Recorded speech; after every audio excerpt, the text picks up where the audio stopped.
Hello techies, welcome to PySpark learning series. So in this video we will see the installation steps of PySpark.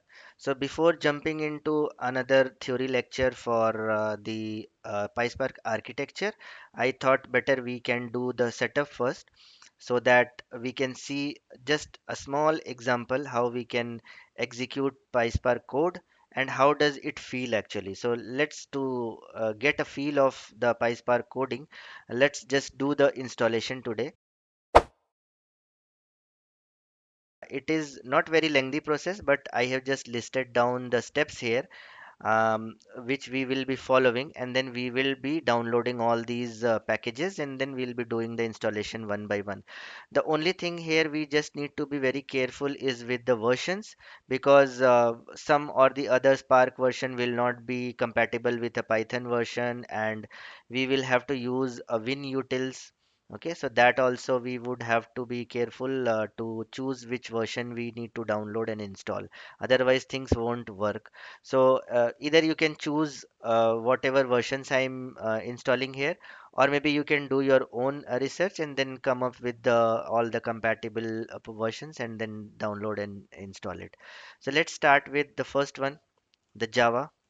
We'll go to the Java link, and directly we can start the download process and then install it. So here in this link you will see, so Java version we need is version 8, which is compatible with the version that I'll be using for PySpark. So I'm just downloading version 8, and once it is downloaded you just click on this download Java. Once it's gets downloaded, we can start the installation process. So we'll just double click on this and we'll start the installation process. I will mark this as change destination folder because I wouldn't want to change the directory to a directory which is simple to remember, and I'll create some folders and then I'll install it. So let it start. Yep. So here we will do next, and before that it is asking me install to what. I would change it. Okay. So let's change it. I want to create a folder here. Let's go to C drive directly, and then I'll change it. So from here, let's go to the C drive. Okay. And in C drive, I'll create a folder named as Java directly here. Okay. So Java. Inside that Java, I'll create another folder and I will keep a folder name as JDK because it will be searching for the JDK here. I'll be installing it here. Okay, so let's change that path here. So here I will give Java, inside Java JDK. Let's install it into this. Do a next. Yeah, so Java is installed. You can see it's installed successfully. So once Java is installed, we'll go to the next step. We'll install Apache Spark. We'll go to this website of official website of Apache Spark. We will open that web page. So from here you will get the list of all the previous versions. So here I'll be choosing 3.3.0. Let's download this one, and you just hit on this one, .tgz, so that we can just extract it and keep all the DDLs in one place. So I'll just download this. So once it gets downloaded, what we have to do is we have to just extract it. So what I will do, I'll copy it from here and I'll create a directory as we had created for Java. Okay, so we'll create a separate folder for our Spark, and I will just name it as Spark. Inside Spark, I'll paste this tar file, and then let's install or extract it. So I'll do extract all, and extract I will do to Spark folder. Okay, and then let's extract this. Now it has been extracted, and you can see all the binaries and other files, and even the Python related APIs and all the programs you will see. Okay, then another thing we would need to do is we need to install Python. Okay, so for Python, let's choose Python 3.10.9 because that is compatible with 3.3. Spark. Okay, so we'll go to this website and we will download the Python 3.10.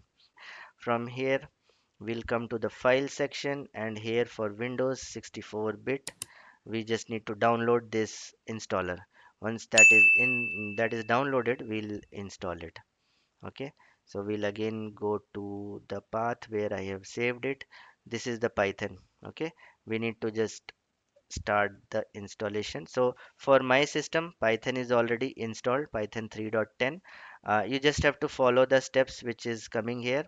And also you can follow my another video present in my channel for installing Python and then setting up the environment variable. You can just refer that video as well if you face any issues. Otherwise, just install it into a default location and then we will use it. So I already have Python in my system, so I'm not going to install it again. So Python 3.10 is done. Now Winutils is something that we will have to use. And what exactly is Winutils? We can ask ChatGPT here. I will ask what is the use of Win utils. So basically, Winutils is used to run PySpark or the Spark, Apache Spark in Windows environment. So you know, like Hadoop and everything is built on to run on top of Unix. So to run on those commands to run on Windows, we need this Winutils, and there are some open sources available already in GitHub. We'll see that in a moment that we can use. So Winutils is a set of utilities for Windows that is often associated with Apache Hadoop, a distributed storage. So specifically, it is used to provide some functionality that Hadoop requires on Windows system. So for that, we need Winutils, and you can read it through. Okay, what exactly is, and we don't need much details for it. But let's go to the GitHub repository for this open source, and we'll download two files from there. Okay, so I will go to this website.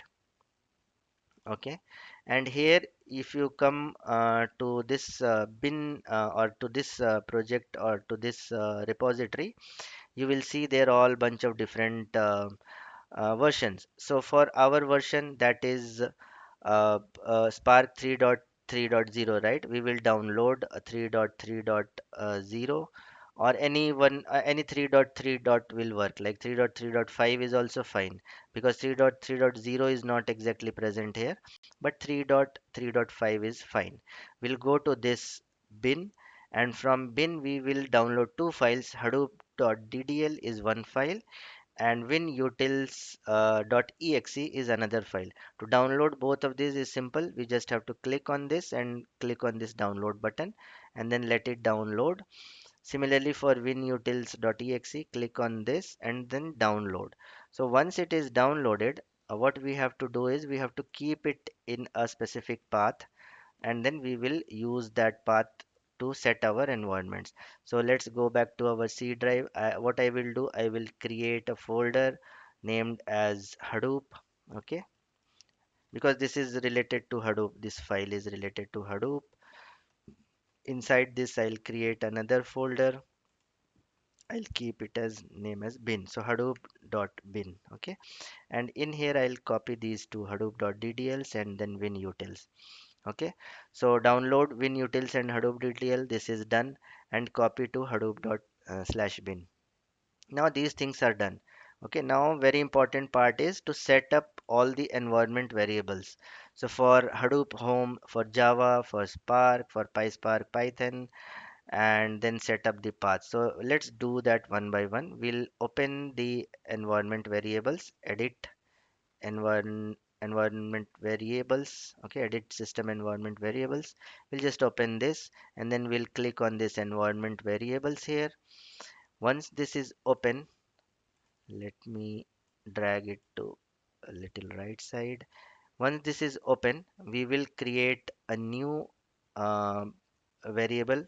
Okay, and then we'll give the name as Hadoop Home. Okay, so maybe let's start with Java. I'll give as Java Home.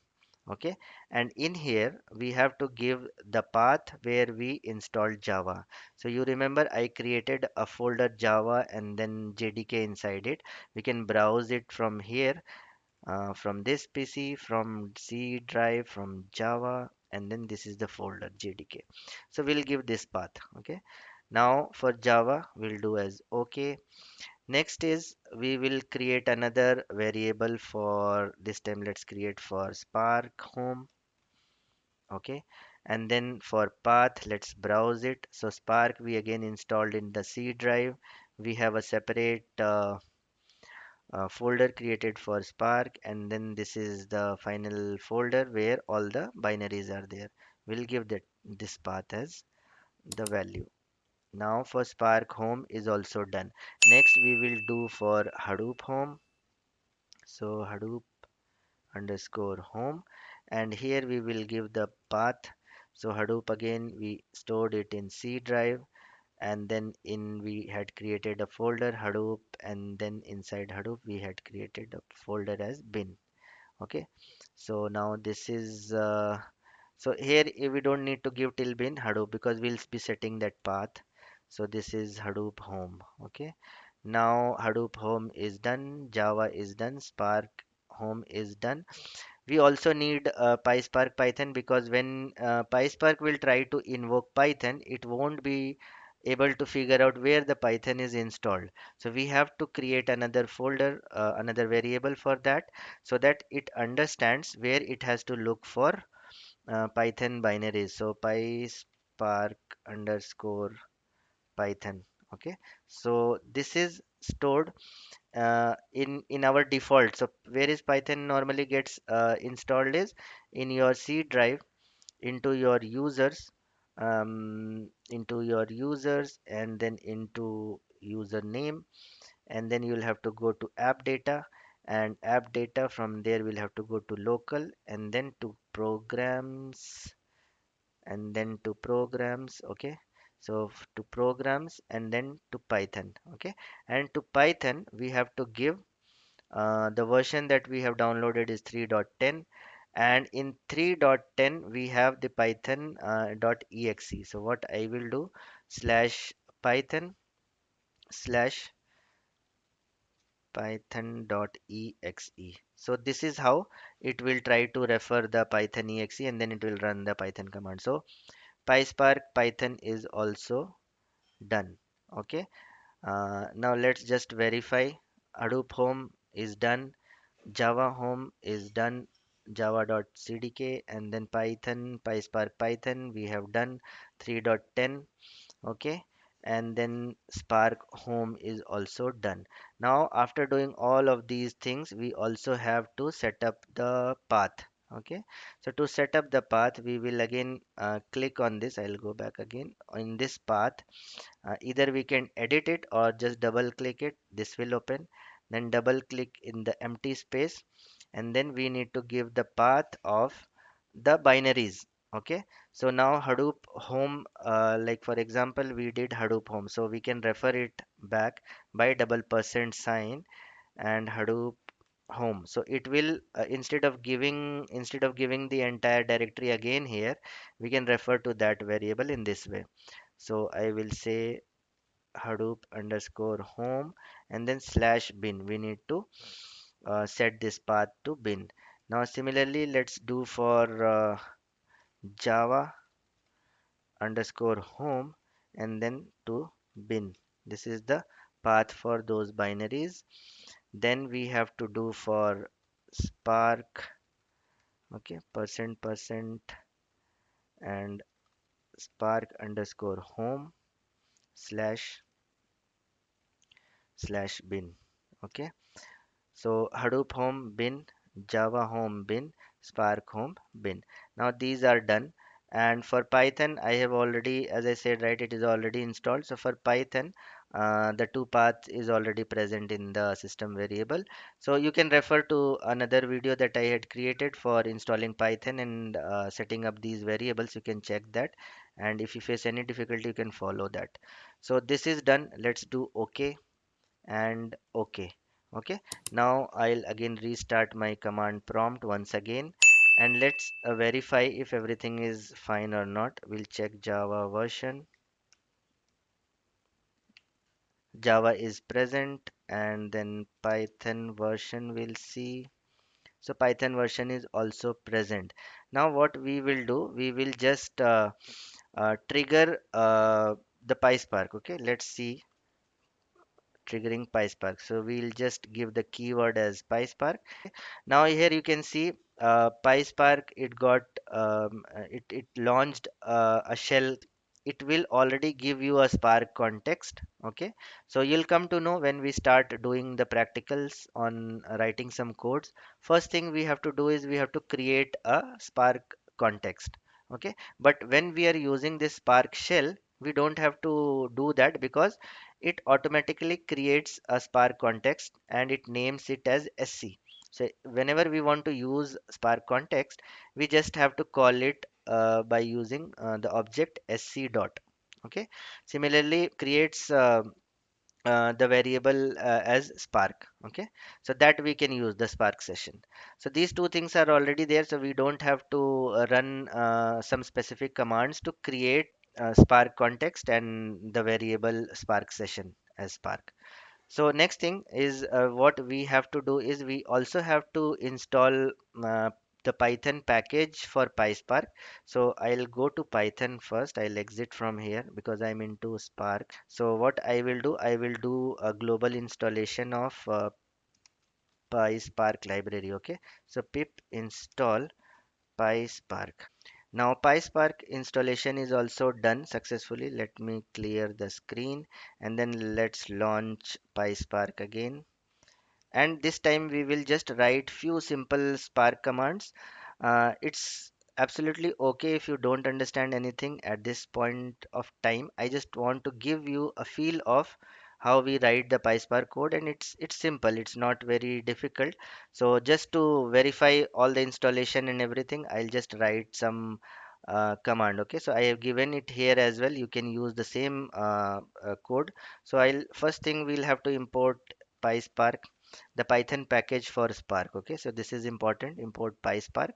Now once this is imported, just hit enter. This entire thing we don't need because we are not going to create Spark session. As I said earlier, right, Spark session already comes with this Spark shell, so we don't have. But if we are writing this code into some IDEs, then we have to install, or we have to install this package and import it. Okay, but right now in this Spark shell we don't need. Similarly, this is the command uh, SparkSession.builder.appName getOrCreate. This will create a Spark session. That also we don't need because it already comes with the Spark session. So we can directly run from here. We will just create some schema. This is a schema where I am giving two column names. Okay, one is language, another is user count, and then I am giving a data in this list form. Data is like first tuple I have is Java and some user count, Python user count, and Scala user count. So I have three records which I am giving for this schema. Okay, so let's enter this. Now this command is to create a data frame from the data that we have provided just now. So df is data frame, that is a variable, and Spark is the Spark session which is already created, right, with the name of Spark. So I'm not going to create a Spark session separately. So I'm just using this Spark session dot create data frame. This is the API that we are calling. And then data we are providing is this the data that we created just now. And schema, we are passing this column names as schema. So let's create that data frame. Data frame is created.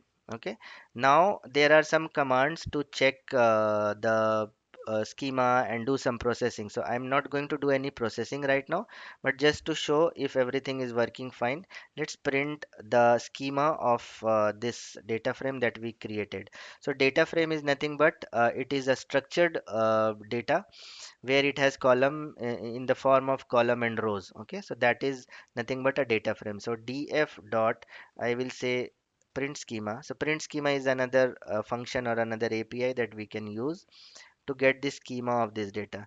So you can see it has shown me a very simple structure we have. We don't have any nested columns in it. So just language and user count. Okay. Similarly, we can print the data also. So to get the data, we'll say just df.show. This is the command. And now I was talking about transformations and actions in my last video. So this is nothing but an action. So df.show. So until before this, whatever commands we run, it won't fetch any data. It won't be counted as data transfer. Okay, so all those are part of lazy evaluation, and it will just create a DAG out of it. It is not going to transfer any data or do any real processing. It just keeps it in memory. As soon as we give df.show, it will the actual data transfer happens now, and it also processes all the transformations as we had defined earlier to this command. Then those transformations will start getting executed. Until unless there is no action, those transformations is not going to get triggered. So this is df.show. Let's just run it, and you can see it is running as part of some tasks like in different stages, and then it returned us the value. So whatever value we had given here, that we can see in a nice tabular way. This is how data frame looks like, and since there is no processing in it, so whatever data we had provided as input, it just presented it as output. We'll see in future lectures where we do some processing and some transformations into this data, and then see how our Spark code will run and how it will look like. So that's all. I think it's running absolutely fine. You can follow these steps to install. So that's all for this lecture. I hope you liked it. And please subscribe so that you can follow this learning series and you will not miss any future videos. Thanks a lot.